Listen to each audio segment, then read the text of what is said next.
기도하고 시작하겠습니다. 하나님 아버지 감사합니다. 이렇게 모여서 성경 공부를 할 수 있게 해주시면 감사드립니다. 하나님 다니엘을 배웁니다. 다니엘서에 있는 이 여러 가지 사건들 그리고 하나님의 징조들 그것도 있지만 다니엘이 살아가는 이 현실과 그 어려운 믿음이 없는 우상을 섬기는 세상도 있습니다. 그 안에 하나님 우리가 믿음이 잃지 않게 해주시고 하나님 붙잡을 수 있게 해주시고 하나님의 사람처럼 하나님의 뜻을 분별하는 자들 될 수 있도록 인도해 주세요. 감사드리며 예수님의 이름으로 기도드렸습니다. 아멘. 자, 오늘 다니엘서 이제 5장 1절부터 9절 할 건데요.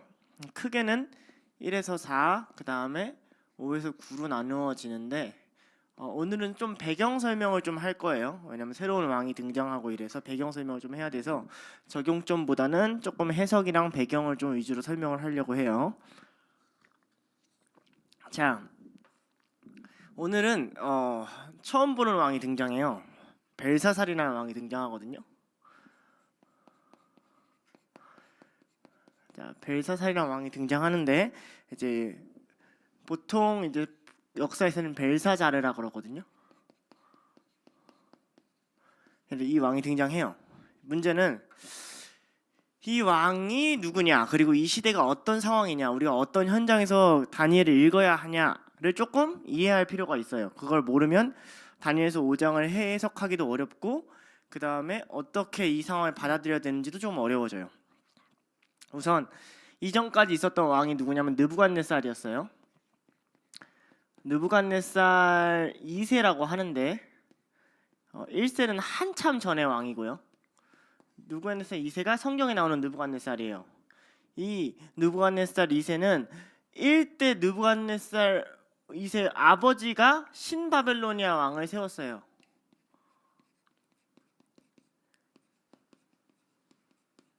그래서 실제적으로 이 전쟁을 해가지고 바빌론이 아시리아를 이기고 패권을 차지한 다음 왕이 된 왕이 느부갓네살이기 때문에 느부갓네살은 우리가 나오는 성경의 바벨론 시기, 바빌론 포로 시기에 전성기를 누렸던 인물이라 할 수 있어요. 이 인물은 43년 동안 통치합니다. 문제는 이 느부갓네살 왕만 엄청 잘 나가고 강했다는 거예요. 느부갓네살 왕족, 그러니까 느부갓네살 가족은 생각보다 그리 오래 가지 못합니다. 느부갓네살한테 아들이 있었고 이제 실제적인 후계자가 있었는데 이제 아멜마르둑,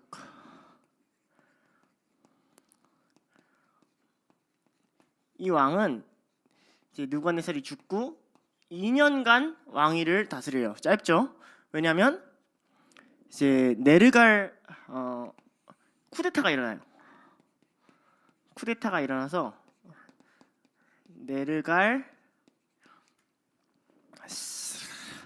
샤르제르라는 사람한테 쿠데타가 일어나요. 그래서 어떻게 되죠? 2년 만에 왕위가 폐위가 되는 거죠. 그리고 이 사람은 이제 다시 3년 동안 다스리면서 느부갓네살의 딸과 결혼을 합니다.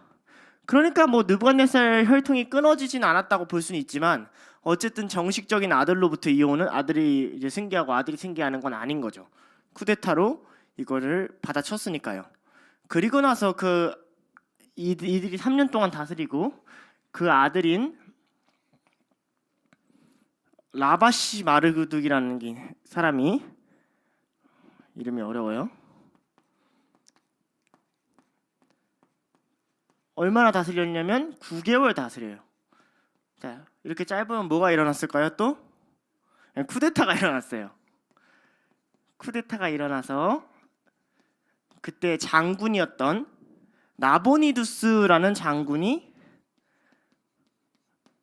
이제 이 왕권을 차지하게 됩니다. 나보니두스는 10년 동안 통치를 하는데 나보니두스는 원래 장군이었어가지고 전쟁에 나가는 걸 좋아했어요. 그래서 저쪽 페르시아랑 그리스 쪽에 전쟁에 나간 이후로 섭정을 둡니다. 그 섭정으로 대리 통치를 하는 사람의 이름이 누구냐면 벨사자르예요. 그리고 여기서 속설은 뭐냐면 나보니두스도 느부갓네살 딸이랑 결혼을 있다라는 속설은 있어요. 명확하게 역사적으로 밝혀지진 않았고요. 그래서 그런 의미로서 이렇게 어쩌면 느부갓네살 혈통이 이어지는 것 아닌가라고 보는 것 있지만 정확히 증명된 역사적인 사료는 없습니다. 카더라 사료만 있어요. 어떤 사료가 있냐? 헤로도토스 같은 경우는 나보니두스를 느부갓네살의 아들이라고 부르는 경우가 있어요. 그러니까 그런 사료를 봤을 때 혹시 이제 느부갓네살 딸이랑 결혼한 건 아니었을까라고 추론할 뿐이죠. 다만 느부갓네살 딸과 결혼했다라는 이제 증거 자료가 정확히 나오지는 않았다. 자, 이게 왜 중요하냐면요. 나보니두스는 신바빌로니아의 마지막 황제예요. 마지막 왕이에요. 사실상 얘는 쩔이고 제대로 된 왕이 아니고 섭정이니까. 자, 그러니 어떻게 되냐? 지금 시기가 어떤 시기일까요? 바빌론이 멸망해가는 시기예요. 두 번의 쿠데타가 일어났고요. 왕권이 바뀌기 시작하고요. 장군이 전쟁에 터났고요. 섭정이 일어난 시기였어요. 그런데 이 네스갈 샤레제르의 쿠데타보다 나보니두스의 쿠데타가 조금 더 심각했어요. 왜 그러냐? 나보니두스는 이 쿠데타를 일으키기 위해서 자기의 지원군을 누구로 불러오냐면 일전에 이제 느부갓네살 전에 아시리아라는 왕조에서 섬겼던 난나신, 달의 신을 주력으로 섬기는 사제들을 대거 자기 편으로 끌어들여옵니다. 왜냐면 자기의 모계가 그쪽에 있거든요. 자기의 본향이. 자기의 혈통 사람들, 아시리아 사람들을 끌어들여 와서 이제 바빌론의 최고 신인 마르둑 사제들을 핍박하고 쫓아내요. 이것 때문에 어떤 일이 일어나냐? 나보니두스가 오랫동안 이제 나라를 비웠을 때 페르시아가 공격해오자 페르시아가 마르둑 사제들한테 연락을 합니다. 내가 너네 편 들어줄게. 그러니까 바빌로니아 수도를 그냥 열어버려요, 길을. 그래서 키루스 2세, 고레스 2세가 이제 들어가서 나라를 차지하게 되는 현상이 일어나거든요. 그러니까 이 10년 내내 종교가 두 파로 완전히 갈려가지고 서로 잡아먹으려고 싸우고 막 백성의 민심이 엄청 흉흉해지는 그런 시기였다라는 걸 우리가 알 수 있죠. 그리고 하나 더 재밌는 거는 이 벨사자르라는 이름인데 벨사살이라는 이름이 벨신이 보호하신다라는 뜻이에요. 근데 혹시 기억하실지 모르겠지만 다니엘의 바빌론 이름이 뭔지 알아요?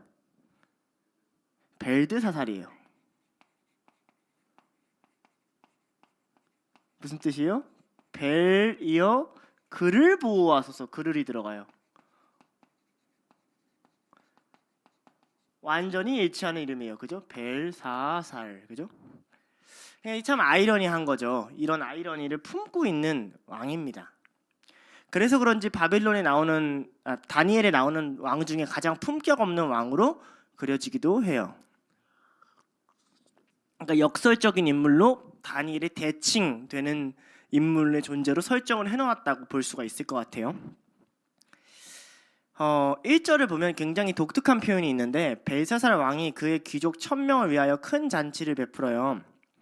그리고 그 1000명 앞에서 술을 마셔요. 자, 이게 굉장히 웃긴 그림이에요. 잔치를 베풀고 왕이 1000명 앞에서 자기 술 마시는 걸 보여주는 거예요. 이게 어떤 의미로 우리가 생각을 할 수 있냐면 그 당시에 바빌론이 이렇게 긴 회당이 있었으면 그때 당시에 가로 52m, 세로 17m 되는 왕의 단이 있었대요. 그 단 위에서 왕이 위에 앉아 큰 보좌에 앉아 군림하면서 이들을 보고 술을 마시는 거죠. 이들은 여기서 연애를 하는 거고요. 어떤 느낌인지 아시겠어요? 그러니까 자기의 위엄과 영광을 자랑하고 뽐내는 모습으로 보여요. 다니엘서의 왕들은 조금씩 다 신성모독을 하거나 하나님 반대편에 서는데 거기에 끝에 달리는 왕이 벨사살 왕입니다. 이 왕은 심지어 신성모독을 멋있게도 안 해요. 그냥 미련한 존재로 등장하는 왕이에요. 나라가 위급해요. 종교가 갈라졌어요. 쿠데타로 일어났고요. 자기는 섭정이에요. 그러면 통치를 내부에서 바로잡을 생각을 해야 되는데 이 왕은 뭘 하냐면 연회를 해요. 실제로 역사적 기록에서도 나중에 나보니도스가 전쟁에서 패하자 페르시아가 몰려와서 바빌론 도성을 에워싸고 벨사살이 살아있을 당시에 벨사살은 그 포위당한 성 안에서도 연회를 베풀었다라는 기록이 남아있을 정도로 연회에 미친 왕이긴 했어요. 그러니까 얼마나 정치적으로 무능한 왕인지를 잘 드러내죠. 자기는 장군의 아들이었는데 한순간에 왕이 돼버린 그런 꼴이니까요.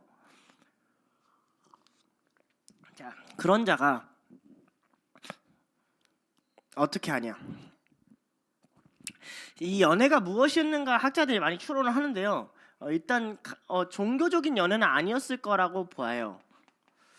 아마 일상적인 연회지 않았을까라고 생각을 합니다. 그렇지만 1000명이 모였다는 건 이 연회장을 꽉 채웠다는 얘기거든요. 그 당시에 바빌론의 그 고고학 자료에 의하면 거기 한 1000명 정도 들어가는 홀이 있으니까 이 1000명을 불렀다는 건 이 연회장을 최대한 채워가지고 초대한 무언가 엄청 성대한 일이 있었죠. 근데 성경은 이 연회가 어떤 연회인지를 강조하지 않아요. 도리어 그들이 강조하는 건 술을 마셨다는 걸 끊임없이 강조합니다. 방탕함을 강조해요. 너희가 어떤 이유고 어떤 목적이고 어떤 명분으로 지금 이런 일을 하는지를 별로 알고 싶어하는 것 같지가 않아요. 그렇지만 이런 거대한 연회잔치와 그 귀족들을 다 부르는 이 모습은 어디랑 연결되냐면 다니엘서의 이 3장에 나오는 성전 낙성식 느부갓네살의 모습과 굉장히 흡사하다고 볼 수 있어요. 이 5장의 내러티브는 1, 2, 3, 4장의 내러티브를 끊임없이 받아와요. 느부갓네살의 어떤 모습들, 다니엘의 어떤 모습들을 가져와서 마치 같은 일이 되풀이되는 것 같은 그런 현장을 보여주곤 합니다. 자, 지우고 이어서 할게요. 2절로 넘어가면 이제 2절부터 4절까지 한 뭉텅이로 글을 보아야 되는데요.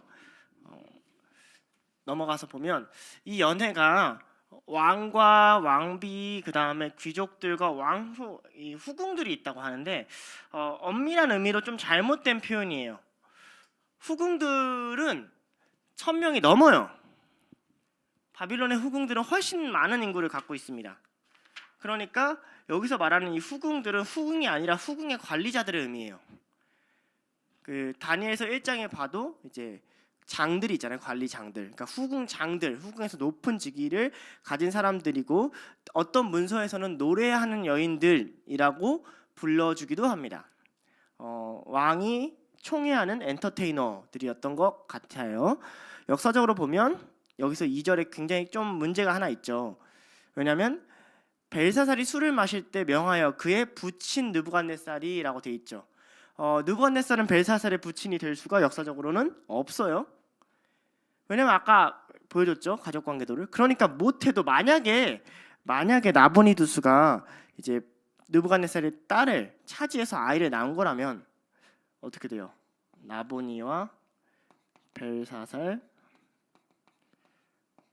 미스터리한 딸, 그 다음에 여기에 느부갓네살이 되는 거잖아요, 그죠? 그러니까 못해도 뭐예요? 외할아버지가 되는 거죠. 그러니까 이런 의미로 이제 조상이라는 의미로 아버지를 쓰지 않았는가라는 해석을 하는 학자가 있고요. 첫 번째, 조상이라는 의미다.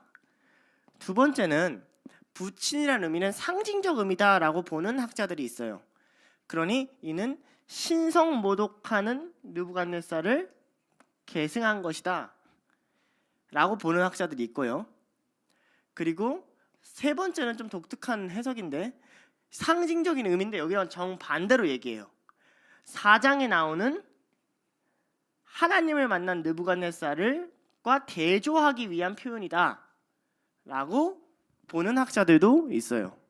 왜냐하면 역사적 사료랑 안 맞기 때문에 나오는 건데. 자, 이제 그리고 네 번째는 뭐냐면 좀 진보적인 학자들이 하는 말인데 아니다. 그 당시 다니엘서가 몰랐다.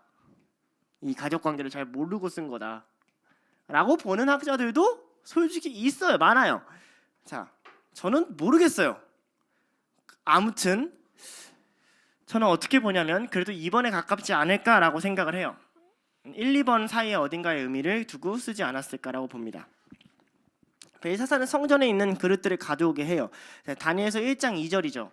다니엘서 1장 2절에 보면 느부갓네살이 성전에 있는 그릇들을 가져와서 이제 그 창고에 두는 장면이 나와요. 주께서 유다 왕 여호와김과 여호와의 전 그릇 얼마를 그의 손에 넘기심에 그가 그것을 가지고 신할 땅 자기들의 신전에 가져다가 그의 신들의 보문 창고에 두었더라. 그리고 여기서 가져오다 라는 말은 다니엘서 3장 13절에 보면 어떤 의미인지가 잘 드러나요. 이 3장 13절은 뭐냐면 이 낙성식에 있어서 새 친구들이 절을 안 하니까 느부갓네살이 빡이 쳐가지고 그 친구들을 데려와라, 끌고 와라 라고 하는 표현이에요. 그러니 느낌을 좀 살리자면 어떤 의미가 되냐면 벨사살이 술을 마실 때 그에 붙인 느부갓네살이 예루살렘에서 탈취하여 온 금, 은 그릇들을 끌고 오라고 명령하였으니 이렇게 말이 돼요. 그러니까 강압성, 강제성이 굉장히 강조되는 표현이죠. 이를 통해서 어떤 장면들이 그려지냐? 이를 통해서 많은 사람들이 술을 마시고 그 다음에 연회를 즐기는 장면이 나와요. 마치 하나님이 우상의 놀이개가 된 것 같은 장면이 나오죠.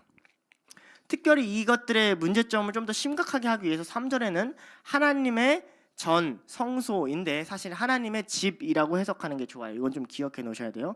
3절에 하나님의 집, 성소에서 가져온 이라는 특정 장소를 강조해줘요. 자, 왜죠? 성소는 누가 있는 곳이에요? 하나님이 있는 거룩한 곳이죠.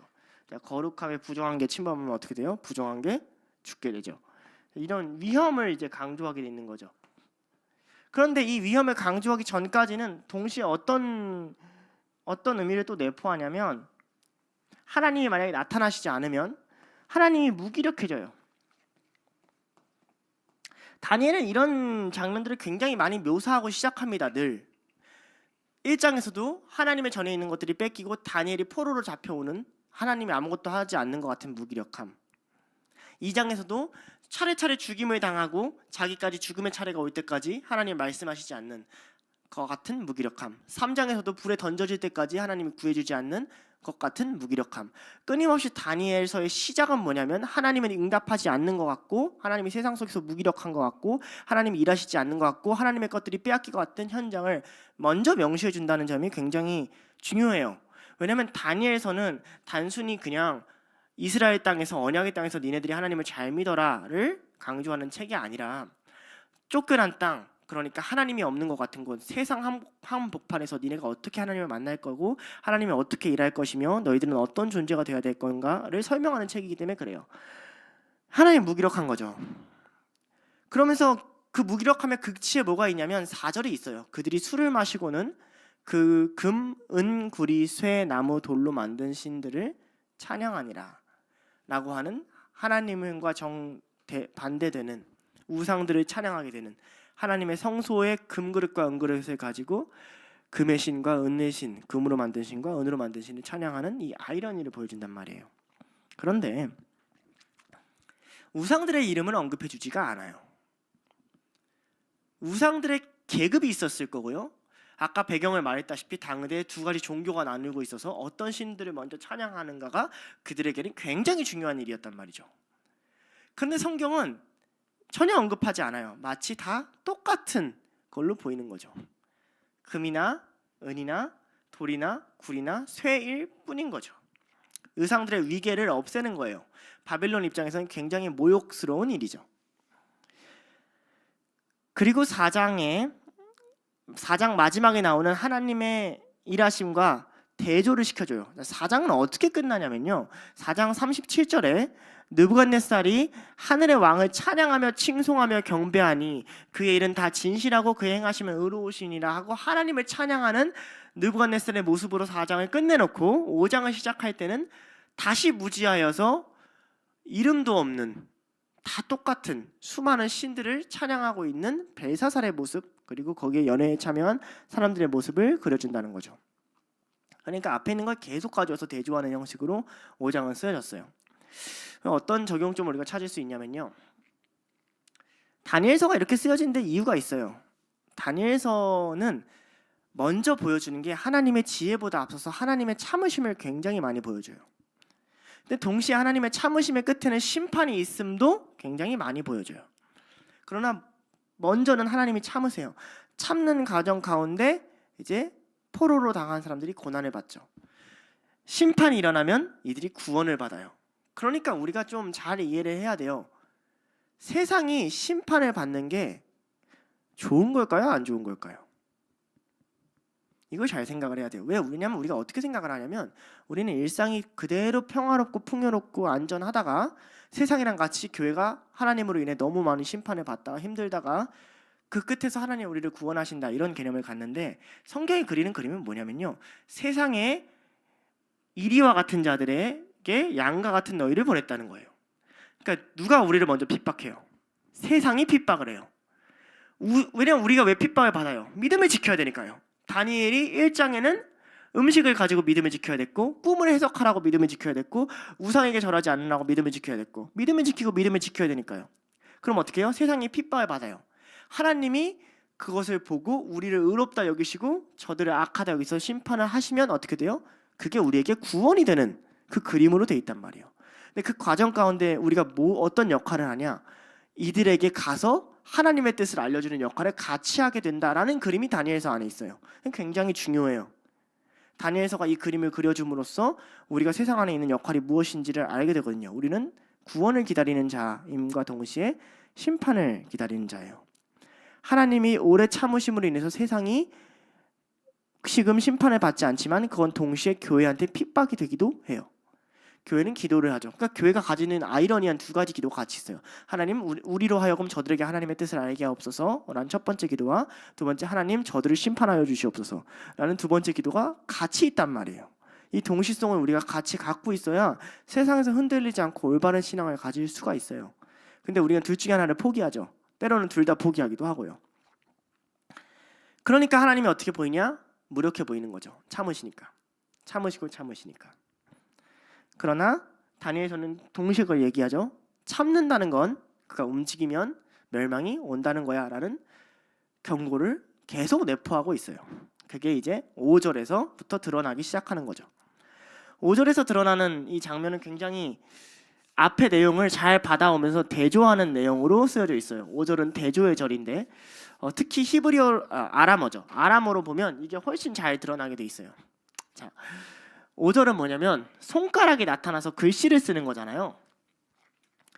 그런데 그 글씨가 아람어로 적혀 있고 읽는단 말이에요. 그럼 왜 지혜자들이 못 읽었을까? 우리가 이걸 좀 생각해 볼 필요가 있어요. 그들이 그 글씨를 아예 모르는 글씨를 막 상형물자 같은 걸 쓴 건가? 그게 아니거든요. 왜 그러냐면 아람어를 쓰는데 어떻게 쓴 거냐? 축약어로 쓴 거예요. 왜냐면 그들은 자음과 모음이 분리되어 있잖아요. 모음을 점을 그러니까 자음으로 쓴 거죠. 그러니까 다양하게 읽을 수 있는 가능성이 있는 글이었다라고 보는 거예요. 손가락이 와서 글을 쓰는데 이제 막 그런 거죠.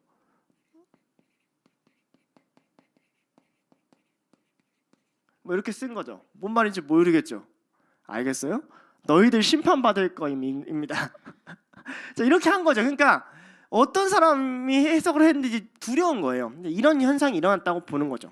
손가락으로 썼다는 거는 우리가 어떻게 의미할 수 있냐? 그 당시 연회는 우리가 생각하는 것처럼 그렇게 밝지가 않았어요. 등잔은 높은 곳에 있었고요. 벽은 석회로 되어 있을 거고요. 한 이 정도 밝혔을 거예요. 이 음침한 안에서 열심히 술을 마시고 있었을 거란 말이죠. 자, 여기서 손가락이 등장했다는 말은 보편적으로 손바닥을 상징하긴 하지만 손의 일부를 나타내는 말이에요. 사실 그냥 손가락이라는 말을 지칭하는 게 아니라 손의 일부. 근데 글씨를 썼으니까 추론컨대 손가락이겠구나 그냥 하는 거죠. 그러니까 이렇게 뭔가가 이렇게 비쳐서 나타난 거예요. 어둠 속에서. 그래서 슥슥슥슥 석회를 긁어가지고 글씨를 쓰는 거죠. 그러니 생각해보면 시간이 꽤 걸렸을 거예요. 이걸 좀 우리가 상상해 볼 필요가 있어요. 갑자기 손가락이 여기서 벽을 긁어가면서 석회를 긁어서 자음을 파가지고 막 하고 있는 이 상황 되게 흥미롭죠. 자, 이게 이제 우리가 추론할 수 있는 상황이고요. 의미적으로 독특한 건 뭐냐? 자, 5절에 보면 그때 사람의 손가락들이 나타나서 이렇게 쓰잖아요. 자, 그런데 그러니까 이 두 가지 의미가 되죠. 손가락들이 나타났다는 건 이 손에 여러 가지 손가락이 나타났다는 의미가 되고, 손가락들이 나타났다는 의미도 되고, 그죠? 두 가지로 상상해 볼 수 있어요. 근데 이 나타나다라는 단어가 아까 전에 접시를 끌고 오다, 가져오다라는 단어랑 동일해요. 왕이 예루살렘 성소에 있는 접시를 끌고 왔어요. 하나님이 그 손가락을 끌고 오신 거예요. 연회장으로. 이걸 대조하고 있어요. 하나님의 전을 건드렸어요. 그리고 3절에 뭐라고 나오냐면 이에 예루살렘 하나님의 집이라 그랬어요. 이 전이란 말이 집 성소 중에 탈취하여 온이라고 쓰이죠. 그런데 원어로 보면 5절에 왕궁 촛대 맞은편이 아니에요. 원어는 단어가 띄어져 있어요. 왕의 집 촛대 맞은편이에요. 그러니까 손가락을 끌고 와 왕의 집 촛대 맞은편에 뒀다라고 말을 함으로써 의도적으로 3절이랑 대칭을 이루면서 글을 쓰고 있다고요. 왕이 하나님의 집 성소에서 그릇들을 끌고 왔다. 하나님이 손가락을 끌고 와서 왕의 집 촛대 맞은편에 두었다. 어떤 느낌이에요? 큰일 났다. 이런 느낌이죠. 하나님이 끌고 온, 너가 하나님을 함부로 대 하나님이 끌고 온 게 무엇인지, 하나님이 끌고 온 게 너한테 어떻게 만들어주는지를 보여줄게. 이런 느낌인 거죠. 그리고 성경은 벨사살이 취한 게 아니라 보았다라고 말해요. 이게 벨사살이 취했거나 잘못 봤거나 문제가 있었거나라는 가능성을 제외해버리는 거죠. 그가 똑똑히 보았다 이런 뜻인데, 여기서도 중간에 적용점 하나를 더 잡고 갈게요.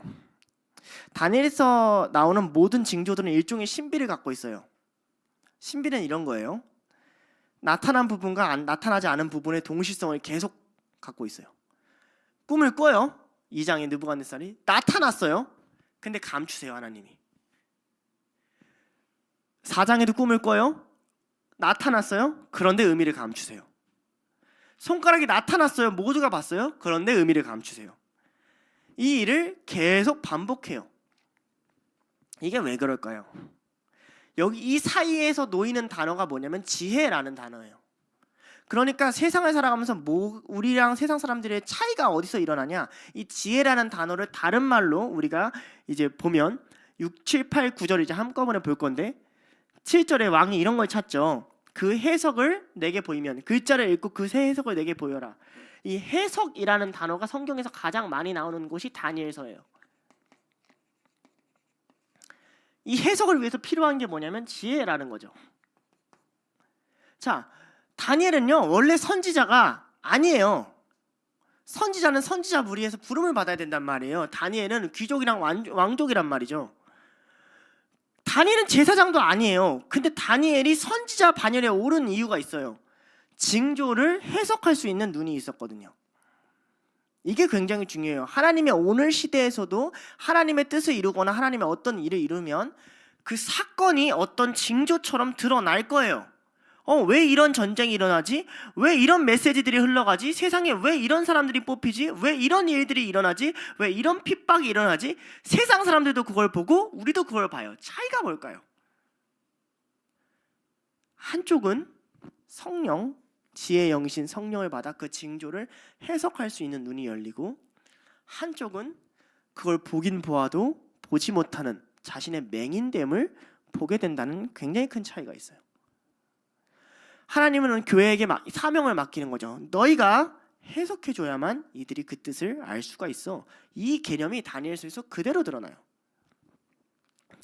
6절부터 9절을 볼 건데 이게 되게 재밌어요. 자, 왕이 어떻게 되냐? 이제 벨사살은 가장 추한 모습을 갖고 있는 왕이거든요.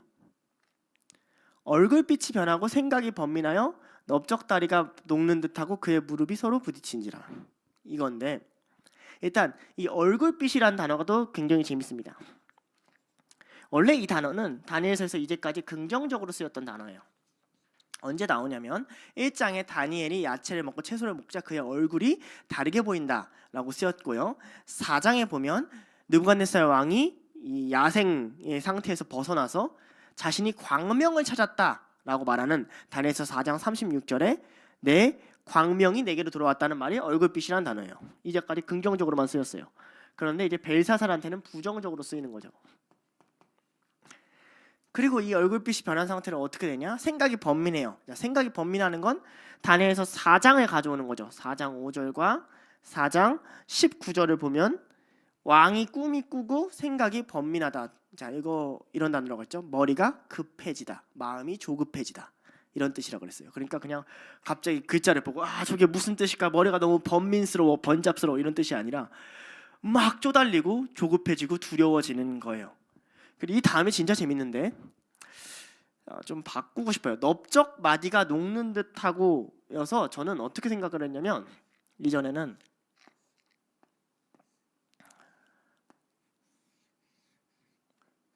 사람이 여기 이렇게 있으면 여긴가? 라고 생각을 했어요. 그런데 원어적인 표현과 이제 아람어 문서들을 보니까 이 넓적 마디가 어디로 더 자주 쓰이냐면 여기로 더 자주 쓰여요. 엉덩이.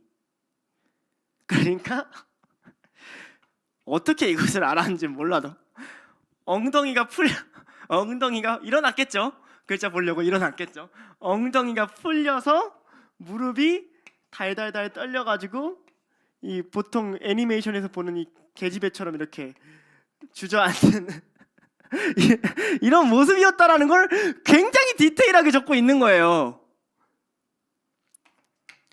수치를 주는 거예요. 글로 왕에게 하나님을 모면해 성소를 갖다 써 부끄러움을 주는 거예요. 역사 대대로 그러니까 이게 성경을 히브리인들이 보는 사람들한테 비웃게 만드는 거예요. 벨사사를. 그런 의도가 있어요. 우리도 보면 웃기잖아요, 그죠? 자, 그런데 참 여기서 놀라운 게 뭐냐면 왕이 번민해요. 다른 사람들의 번민은 나오지 않아요. 왕이 고민해요. 그러니까 이 징조는 성경이 모르겠어요. 거기 안에 있는 사람이 놀랐을지 안 놀랐을지 번민했을지. 적어도 성경은 이 징조는 바빌론 전체나 바빌론 제국에 대한 심판이 아니라 특정하게 벨사살 너를 향한 벌이야 라는 대상을 지목하고 있다는 점이 굉장히 재밌어요. 너의 문제야. 너가 문제가 있어. 이러는 거죠. 그리고 그는 더 두려웠을 거예요. 왜냐하면 엄밀하게 따지면 그는 엄밀하게 따지면 제대로 된 왕족도 아니었고 엄밀하게 따지면 왕도 아니었잖아요. 섭정이니까. 그런데 하나님의 전 왕궁이란 뜻이죠. 집에서 온 물건을 함부로 쓰는 거잖아요. 그러니 신이 오신 거죠. 그러니까 그에게 내면에 있던 깊은 두려움이 있었을 거라고 봐요. 자기가 연애를 베풀고 과시하려고 하는 이 마음 가운데 있는 자기의 자리에 대한 불안함, 왕되지 못한 두려움. 근데 이 벨사살이 약속하는 게 어디에 이야기의 내러티브를 같이 가져오냐면 요셉 이야기를 가져와요. 자, 7절에 보면 왕이 크게 소리 질러. 자, 이거는 이 상태로 이제 생각하시면 돼요. 왕이 크게 소리를 지르는 거죠. 야, 진짜로 울부짖다 이런 소리예요. 막 그러니까 울었을 거예요. 그럼 말하는 거죠.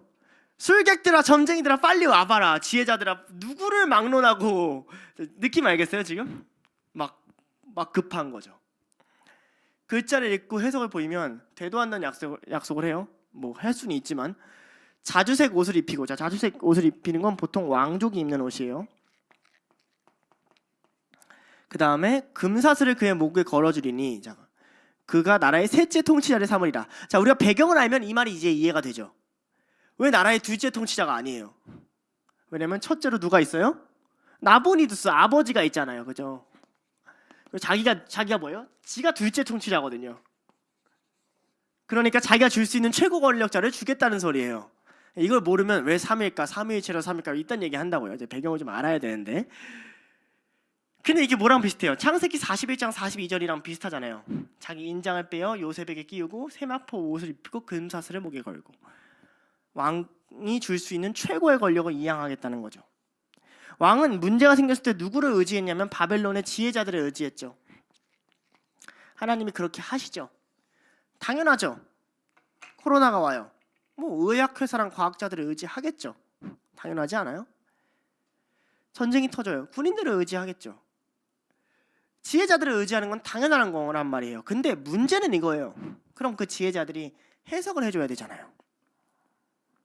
그런데 하나님이 그들이 해석을 못하게 계속하세요.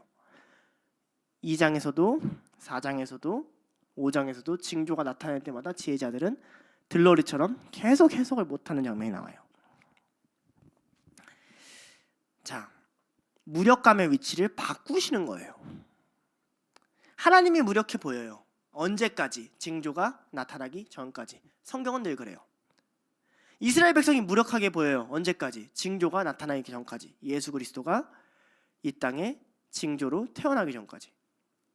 예수님이 무력해 보여요. 언제까지? 부활이 나타나기 전까지. 신앙은 늘 그래요. 징조가 나타나고 그것을 해석하는 자들이 그 무력함의 위치를 바꾸게 돼요. 바울이 그런 케이스잖아요. 예수를 보고 그 의미를 알게 되자 내가 약한 곳에 그가 강함이라고 얘기할 수 있는 약함과 강함의 위치가 바뀌어버린단 말이에요. 하나님의 무력함이 아니라 손가락 하나 등장시켰더니 학자들의 무력함, 바빌론의 무력함, 또 벨사살의 무력함이 드러난단 말이죠. 그리고 9절에 보면 그러므로 벨사살이 크게 번민하여. 자, 얘는 점점 더 크게라는 말이 붙어요. 그 전에는 조급해졌다가 크게 조급해진 거죠. 어떡하냐, 큰일 났다 이거. 그리고 귀족들도 다 논란이라라는 단어가 나와요. 이거는 이제 깜짝 놀라다는 소리예요. 왜? 이런 거죠. 귀족들 입장에서는 여기 학자들이 몇 명인데 한 명은 읽겠지. 글자인데 아무도 못 읽네. 거기에 놀란 거예요. 과학자들이 아무도 해석할 수 없는 현상, 우리한테 느낌이 오지 않아요? 의학자들이 아무도 해결할 수 없는 바이러스, 거기에 신앙인인 우리가 가봤자 무엇을 할 수 있겠는가? 우리도 그렇게 생각하고 있잖아요.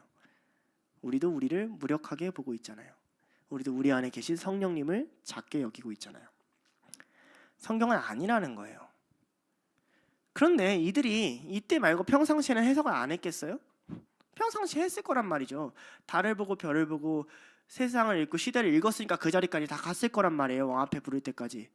그런데 하나님의 일하심 앞에서는 그들이 침묵할 수밖에 없는 거예요. 왕이 뭘 두려워하게 되죠? 자기가 믿던 사람들조차 하나님의 일하심 앞에 침묵할 수밖에 없는 그 상황을 왕이 더 두려움을 느끼는 거죠. 마지막 적용하고 마칠 건데, 성경은 진술을 해요. 징조와 증거를 해석할 수 있는 자가 누구냐 하고 찾고 있어요. 사실 나라의 셋째 통치자는 그렇게 의미가 없어요. 왜냐하면 이 나라 곧 망할 거거든요. 10년 안에 망하거든요. 그런데 왜 이 약속을 했을까요? 그러니까 다니엘이 이걸 받는다 해도 어차피 별 의미가 없어요. 그 다음 왕이 되고 통치를 하면 그 자리가 유지된다는 보장이 없잖아요. 근데 뭘 보여주는 거냐? 해석하는 자를 존귀하게 내가 여길 것이다 라는 것에 대한 증거예요. 세상에서 너네들이 그래서 떵떵거리고 잘 살 거야 는 아닐 수 있어요. 이 나라 그건 멸망한 나라거든요, 역사적으로. 그런데 뭘 보여주냐면 그럼에도 불구하고 하나님의 뜻을 해석하게 되는 사람은 이 땅에서든 하늘나라에서든 내가 존귀하게 사용할 거야 라는 걸 보여주는 증거란 말이죠. 여러분이 살아야 되는 삶이에요. 그러니까 그리스도인들은 멍청하면 안 돼요. 하나님의 일하심을 눈을 감으면 안 되고요. 세상이 돌아가는 일에도 눈을 감으면 안 돼요. 그 증거와 징조가 왔을 때 기도하고 말씀 안에서 하나님의 뜻을 분별할 수 있어야 하고, 그런 자가 없는 곳이 심판받는 곳이에요. 오늘은 서론이에요. 오늘 여기까지만 할 거고, 이제 다니엘이 어떻게 등장하는지, 어떤 대화를 하는지, 하나님이 그를 어떻게 풀어가시는지를 다음 주부터 쭉 보게 될 것 같아요. 그러나 오늘 우리가 알아야 될 것은 하나님은 무력해 보일 수 있다는 것, 그러나 그 징조를 바로 보이신다는 것, 그리고 해석할 사람을 찾는다는 것, 이렇게 정리할 수 있을 것 같아요. 함께 기도하겠습니다. 하나님 아버지 감사합니다. 미련한 우리들을 부르셔서 무력한 우리들을 이 땅에 보내셔서 하나님의 뜻을 이루고 하나님의 역사 안에 동참하게 해주시니 감사드립니다. 하나님, 세상은 참 악합니다.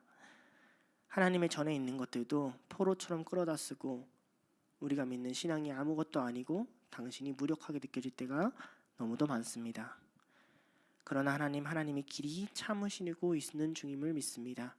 당신이 손가락 하나만 움직이면 저들이 어쩔 수 없는, 저들이 수치를 당하게 되는 존재임을 믿습니다. 주님, 우리의 믿음을 강하게 하시고 무엇보다도 지혜를 더하여 주셔서 하나님의 일을 늘 분별하고 살아가는 그런 주의 종과 자녀들이 될 수 있도록 인도하여 주세요. 감사드리며 예수님의 이름으로 기도드렸습니다. 아멘.